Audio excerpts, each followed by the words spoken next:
सुबह के 7 बजे जब सीमा स्कूल के लिए तैयार हुई तो चुपके से ऊपर मम्मी के बेडरूम में गई। धीरे से डोर सरकाया, देखा तो सारा सामान बिखरा पड़ा था। नीचे ड्राइंग रूम में पापा सोफे पर बेसुध से सो रहे थे।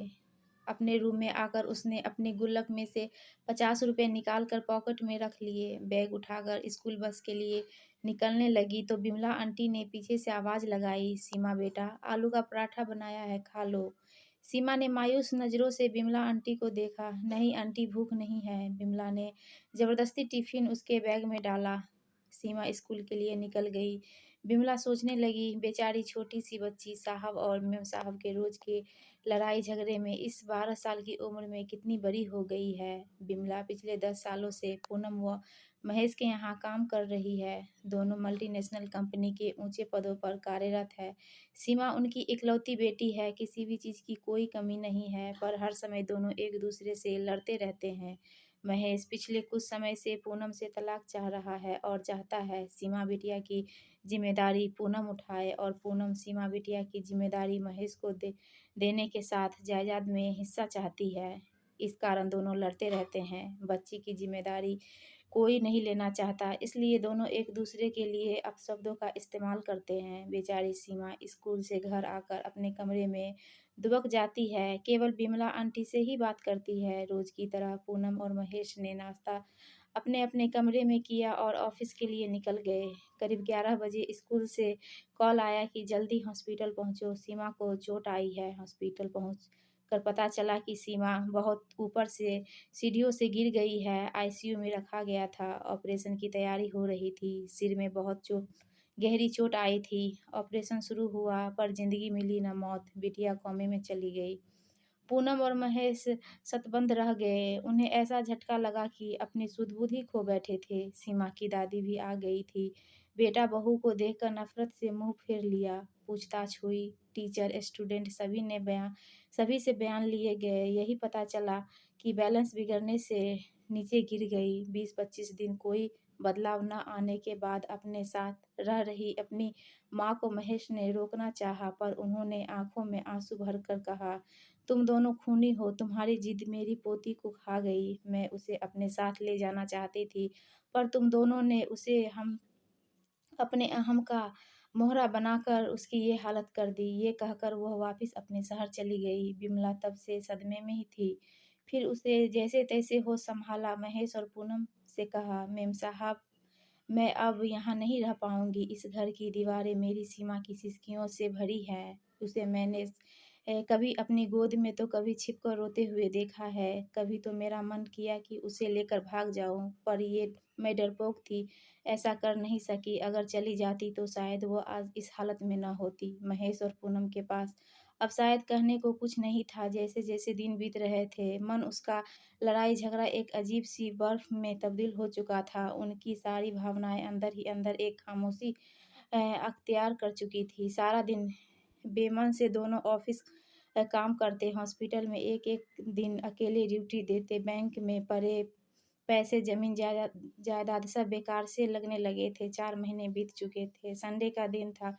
बड़ी मुश्किल से नेहा ने ज्योति के रूप में जाने की हिम्मत जुटाई थी। वैसे भी महीने दिनों से उनके कमरे में कदम नहीं रखे थे। कैसे माँ बाप थे वो दोनों। उसका रूम, उसका बेड, तकिया, उसकी किताबें, उसकी पेंसिल, पेन, स्कूल बैग सब वैसे ही रखा था। अलमारी खोली तो उसके कपड़े के नीचे पड़े उसका हल्का ब्लू नाइट सूट जिसे वह पहना करती थी। नेहा रोते हुए अलमारी से सामान निकालने लगी। तभी उसके हाथ एक रेड कलर की डायरी लगी। उसने कांपते हाथों से उसे खोला। आगे के कुछ पेज फटे हुए थे। पेज दर पेज टूटे दिल की दास्तां छोटे छोटे टुकड़ों में दर्ज थी। मम्मी पापा, मैं आपको डियर नहीं कहूँगी क्योंकि डियर का मीनिंग प्यारा होता है। पापा, आप मम्मी को कहते हो कि तुम्हारी बेटी, और मम्मी पापा आपको कहते हैं तुम्हारी बेटी। आप दोनों ये क्यों नहीं कहते हो कि हमारी बेटी। अगले पेज पर था, पता है जब मैं मामा जी के घर जाती हूँ, मामा मामी मुझे बहुत प्यार करते हैं।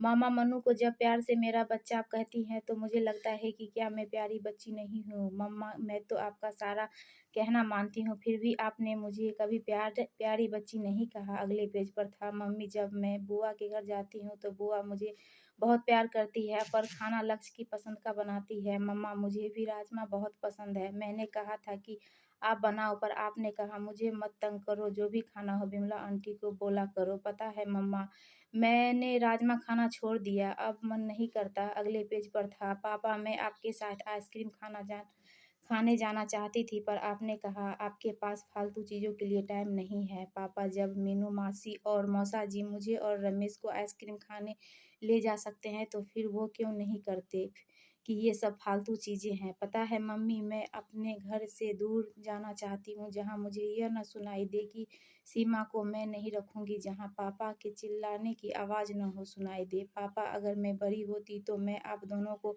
कभी परेशान नहीं करती, मैं खुद ही चली जाती। मैं तो आप दोनों से बहुत प्यार करती हूँ। पापा मम्मी, आप दोनों मुझे प्यार क्यों नहीं करते?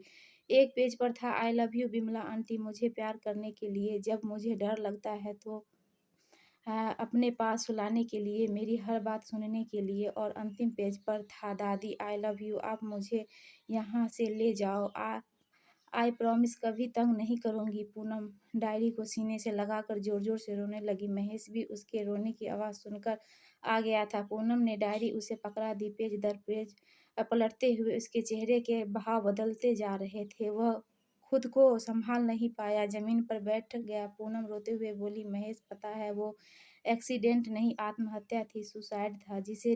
जिस रिश्ते को हम बोझ समझते थे, वो हमारी सीमा ने उससे हमें आज़ाद कर दिया। महेश, हम दोनों ही अपनी बच्ची की इस हालत के कसूरवार हैं। महेश भी पूनम को गले लगाकर फूट-फूट कर रोने लगा। अचानक ही उसी समय महेश का फ़ोन बजा और पूनम के मोबाइल पर एसएमएस मैसेज की आवाज़ हुई। दोनों ने अपने को सँभालते हुए दूरी बनाए और फ़ोन उठाए। हॉस्पिटल से ही फ़ोन था। जब तक पूनम महेश की बातचीत सुनती, उसके अपने फ़ोन में भी एसएमएस खुल चुका था। पढ़ते ही पूनम के मुँह से अचानक निकला, मेरी प्यारी बिटिया को होश आ गया।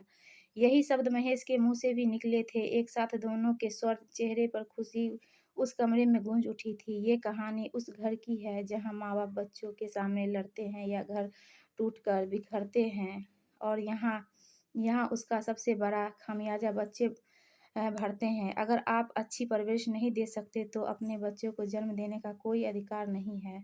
अच्छी परवरिश रुपए, पैसे, सुख-सुविधाओं से नहीं होती। इसका मतलब यह है कि आप बच्चे की ज़रूरत के समय उसके कितने करीब हैं। उसे महँगे खिलौने या सुख-सुविधाएँ नहीं, बल्कि आपके साथ खेलने, कूदने, मस्ती, लाड प्यार का समय चाहिए। कहानी अच्छी लगी हो तो दोस्तों कमेंट करें और चैनल को सब्सक्राइब करें।